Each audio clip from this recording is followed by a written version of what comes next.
küresel barış filosunun Gazze'ye ulaşmadan terörist, Siyonist İsrail'in el koyması ve oradaki kardeşlerimizin tutuklu bulunmasından üzüntü duyuyoruz.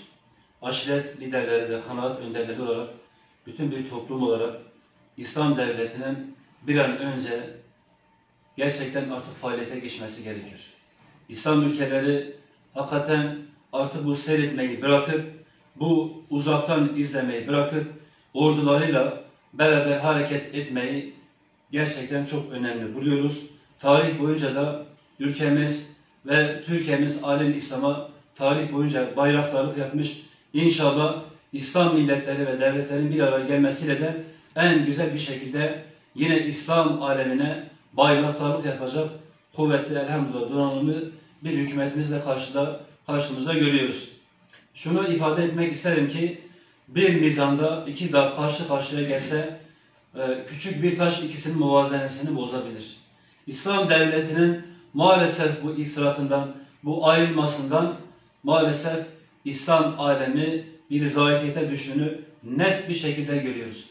Teknoloji de olsa, güç kuvvet de olsa tarih boyunca Cenab-ı Hak kudretini biz unutuyoruz. Cenab-ı Hakk'ın azametini unutuyoruz.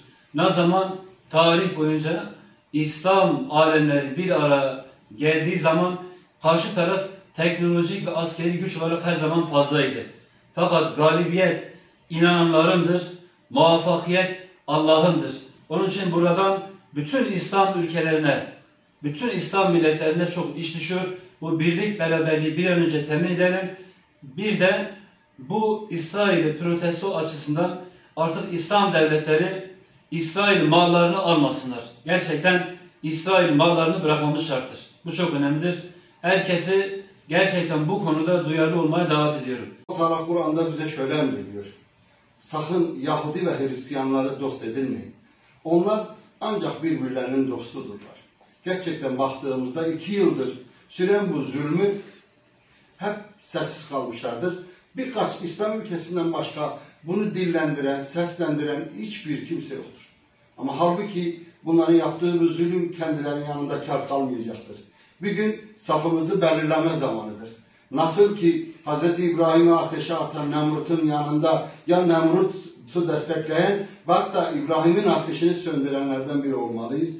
Veyahut da Hz. Musa'nın yanında yer almalıyız. Firavun'a karşı harekette bulunmalıyız. Bugün gün o günüdür. Bugün Filistin'e destek olacak, Filistin'i savunacak, gerçek manada, maddi manevi her açıdan Filistin'in yanında olduğumuzu hissettirecek gündür. Onun için biz Müslümanlar olarak başta bu Filistin'e yapılan zulmü kınıyoruz. Kesinlikle kabul etmiyoruz. Müslümanların birlik, beraberlik içinde olması, Müslümanların sadece kağıt üzerinde İslam teşkilatı olması değil, gerçek manada, asıl manada İslam teşkilatı olmasını istiyoruz. Tekrar Filistin'deki zulmü kırıyoruz. Rabbim Filistin'de mücadele eden kardeşlerimize yardım eylesin. Şehit olanların makamlarını âli eylesin. Teşekkür ederim. Başkanın başlattığı bu direnişe hep destek verdik. Vermeye de devam edeceğiz inşallah. Bütün Müslümanları bir avuç Yahudi'ye karşı bir beraber olmasını dileğinde bulunuyoruz.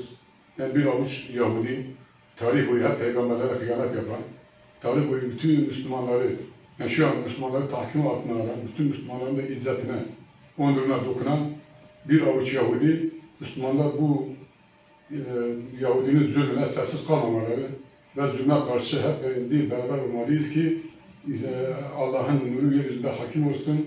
İslamiyet'in bayrağı inşallah Türkiye'nin eliyle İslamiyet'in bayraktarlığını yaparız ve Yahudi'ye dur dememiz lazım. Kahrolsun Yahudi'ye, zalimler için yaşasın cehennem. Amin.